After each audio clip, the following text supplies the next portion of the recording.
كنت عامله غدا سمك النهارده بوري شوياه، وعامله رز صياديه في الغدا. طبعا يوم السمك دي لازم نشوف العشاء ايه. طبعا ولادي عندي ومش عارفه اعمل ايه.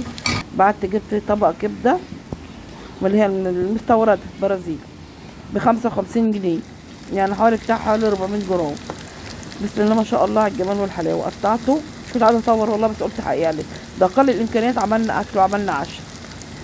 قطعته كده مكعبات وتبلته بليمون وكزبره وفلفل اسود وكمون. وجيت قطعت بصلتين كبار كده وحمرتهم وشوحتهم في زيت يا دوب تشويحه كده، وحطيت عليهم الكبده بعد ما استبلناها كده وقلبتها وسويتها تسويه ايه مظبوط. وحطيت عليها الملح طبعا، وجي حطيت عليها حبات طماطم قرن فلفل دي لقيته في التلاجة، انت عارفين اخر الشهر واخر الاسبوع. تمام. جبت طاسه تانية على النار كده، حطيت شويه زيت، جيت ومصور بالايد واحده وبايد واحده عملت بالبيضه اتفجرت في ايديا.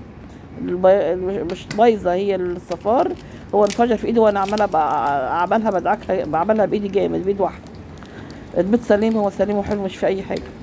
قعدت عليه فلفل اسود وعملت طبق بيض كده جميل وطبق الكبده، وجبت ربع كيلو لانشون وجبت جبنه ومخلل وسخن عيش وتعشوا بالف هنا وشفا. بقدر الامكانيات عملنا عشاء. عجبك بقى الفيديو الخفيف الجميل دون؟ حطوا لايك وشير وصلوا على الحبيب. والسلام عليكم ورحمه الله وبركاته.